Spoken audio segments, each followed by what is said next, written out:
All right, so in this case, they may give you a set of coordinates.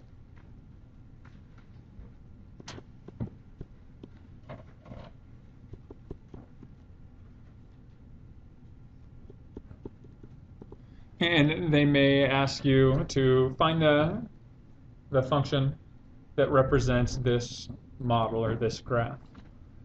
And so in this particular case, they give you the specifics. They tell you you want a cubic function for this. So you know that your highest power is going to be what?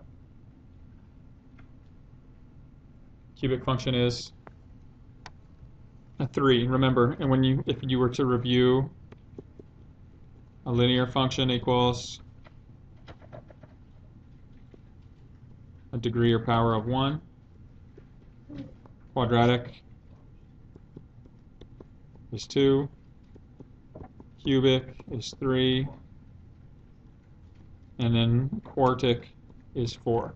And you're pretty much going to find it within one of these 4 spots. Okay, so in this one, I specifically tell you the cubic function. And so if you wanted to model this, what you will do is you'd go to your data matrix editor.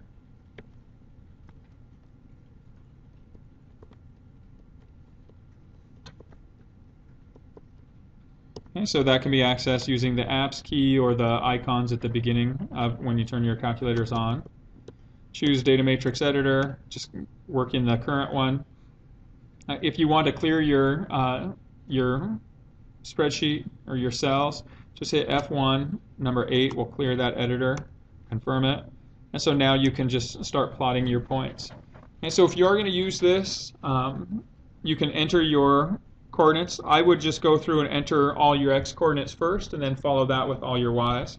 So here I would take a -3, -2, -1, and 5. So there's all my x coordinates. Then I would go back over those and enter the corresponding y's. So with the 5, there was a y of 0, -1, 0, -2, 0, and -3, -8. And so once I entered all my data, so that's step 2.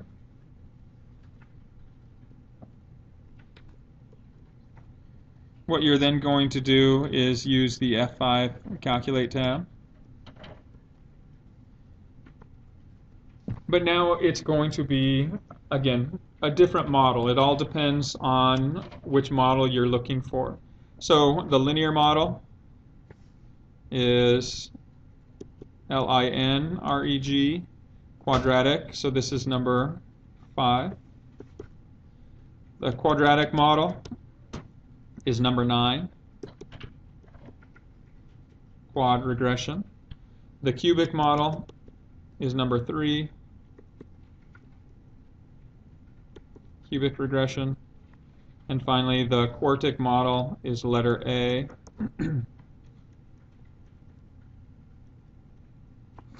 Again, if you scroll down or you hit the letter that corresponds to that, that allows you to choose which model you're looking for. So here, once again, we were told to use the cubic model.